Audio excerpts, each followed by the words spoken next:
Congress BRS తో లోపాయికారి ఒప్పందం చేసుకుని పార్లమెంట్ ఎన్నికల్లో పోటీ చేశాయని మహబూబ్ నగర్ ఎంపీ డీకే అరుణ ఆరోపించారు. బీఆర్ఎస్ తో ఒప్పందం చేసుకున్న రేవంత్ రెడ్డి బీజేపీపై అసత్యాలు ప్రచారం చేస్తున్నారని మండిపడ్డారు. రేవంత్ రెడ్డి మాటలు చూస్తుంటే గురువింద గింజ సామెత గుర్తుకు వస్తోందని ఎద్దేవా చేశారు. నరేంద్ర మోదీ గురించి మాట్లాడే అర్హత రేవంత్ రెడ్డికి లేదంటున్న డీకే అరుణతో మా ప్రతినిధి Ajay face to face. Mahabubnagar నుండి ఎంపీగా గెలిచినటువంటి డీకే అరుణ ప్రస్తుతం మనతో ఉన్నారు. ముఖ్యమంత్రి రేవంత్ రెడ్డి వ్యాఖ్యలపైన ఆమె ఏ విధంగా స్పందిస్తారనే ఆమె మాటలో తెలుసుకునే ప్రయత్నం చేద్దాం. ముందుగా మీకు కంగ్రాచులేషన్స్ మేడం, హోరాహోరీగా గెలుపొందారు. కానీ ఈ హోరాహోరీ గెలుపును బీఆర్ఎస్ ఒక వీక్ క్యాండిడేట్స్ని పెట్టడం వల్లే మీరు గెలిచారు, ఈ 8 మంది ఎంపీలు కూడా అలాగే గెలిచారంటూ రేవంత్ రెడ్డి మాట్లాడుతున్నారు. దీన్ని ఏ విధంగా చూస్తారు? గురువింద గింజ లెక్క మాట్లాడుతాడు రేవంత్ రెడ్డి.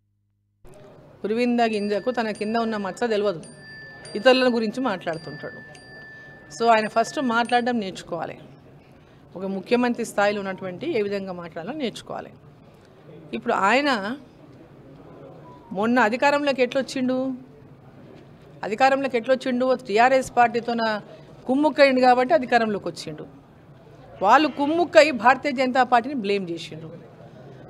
బీఆర్ఎస్ మీద వ్యతిరేకత వచ్చింది, ఆ వ్యతిరేకతను బీజేపీకి పోనీయకుండా కట్టడి చేసుకోవాలని లోపాయికారి ఒప్పందం పెట్టుకొని ఆ యొక్క క్రెడిట్ని అంతా కూడా తమ వైపు తిప్పుకున్నారు కాంగ్రెస్ పార్టీ వాళ్ళు. బీజేపీ బీఆర్ఎస్ ఒకటని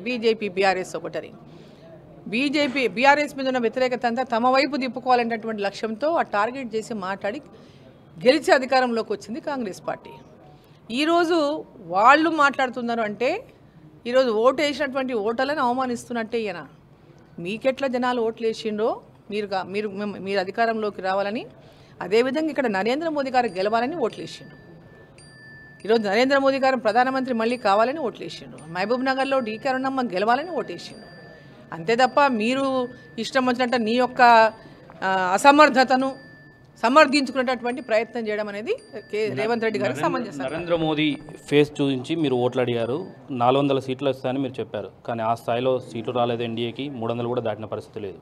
ఈ నేపథ్యంలో రాజీనామా చేసినటువంటి నరేంద్ర మోదీ మళ్ళీ ప్రధానిగా ప్రమాణ స్వీకారం చేయొద్దనేది రేవంత్ రెడ్డి డిమాండ్. ఇక్కడ రేవంత్ రెడ్డి గారు 14 సీట్లు వస్తాయి, ఇది రెఫరెండము ఎన్నికలు అన్నాడు. తమ ప్రభుత్వానికి రెఫరెండం అన్నాడు. 14 స్థానాలు మేము గెలుస్తాం అన్నాడు. 14 రాలేదు, సగమే వచ్చినాయి మీకు. మరి దానికి జవాబు చెప్పమనండి ఫస్ట్ రేవంత్ రెడ్డి గారిని. నరేంద్ర మోదీ గారి గురించి మాట్లాడే అర్హత రేవంత్ రెడ్డి గారికి లేదు. నరేంద్ర మోదీ గారి పేరెత్తేటటువంటి అంటే ఏమంటారు దాన్ని ఐశ్వర్యత కూడా లేదు రేవంత్ రెడ్డి గారికి. తన యొక్క ఐశ్వర్యత కూడా ఒకసారి ఆలోచన చేసుకోవాలి. ముఖ్యమంత్రి అయినంత మాత్రాన నేను ఏది పడితే అది మాట్లాడతా అంటే కరెక్ట్ కాదు. ముఖ్యమంత్రి స్థాయిని మర్చిపోవద్దు. నీవు ఒక ముఖ్యమంత్రి అనేటటువంటి విషయాన్ని గుర్తుపెట్టుకోవాలి. రేవంత్ రెడ్డి అని మర్చిపోవాలా. ముఖ్యమంత్రి ఏ హోదాలో తన హోదాని కాపాడుకోవడానికి తన డిగ్నిటీని ఏ విధంగా కాపాడుకుంటూ మాట్లాడాలో ఆ రకంగా మాట్లాడడం అనేది ఒక సమంజసం.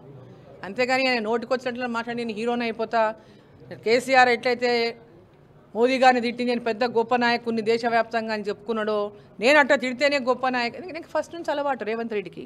ఒక గొప్ప నాయకుని టార్గెట్ చేస్తే నేను హైలైట్ అవుతా, బ్రేకింగ్ న్యూస్లో వస్తా, ఫ్లాష్ న్యూస్లో వస్తా, నేను మాట్లాడింది అలవాటు ఫస్ట్ నుంచి. ఇప్పుడు కూడా ఆ లక్ష్యంతోనే మాట్లాడుతున్నాడు ఆయన. అదే లక్ష్యంతో ఇంకా ముఖ్యమంత్రి అయినా గుణం పోతలేదు. ఫస్ట్ తన పద్ధతిని మార్చుకోవాలి. తన పద్ధతిని మార్చుకొని మాట్లాడితే మంచిది. రాష్ట్రంలో పార్టీని అభివృద్ధి చేసే బాధ్యతలు లేదా కేంద్రంలో పరిపాలన చేసే బాధ్యతలు, ఈ రెండింటిలో ఒకటి ఎంచుకోవాలంటే మీరు దేనికి ప్రయారిటీ ఇస్తారు? పార్టీ ఏది ఆదేశిస్తే, పార్టీ నాకు ఏ బాధ్యత ఇస్తే ఆ బాధ్యత పనిచేస్తుంది. కేంద్ర మంత్రిగా చూడొచ్చా? పార్టీ నిర్ణయం అది. ఇది మనం చూసుకోవచ్చు. డీకే అరుణ కేంద్ర పార్టీ నిర్ణయం మేరకు నేను బాధ్యతలు స్వీకరిస్తాను. అదేవిధంగా రేవంత్ రెడ్డి గురువింజ గింజ సామెత ఆయన మాటలు మాట్లాడుతుంటే వింటుంటే గుర్తొస్తుందంటూ కూడా డీకే అరుణ చెప్తున్నటువంటి పరిస్థితి కనబడుతుంది. కెమెరామెన్ సదానంద్తో అజయ్, 10 టీవీ, హైదరాబాద్.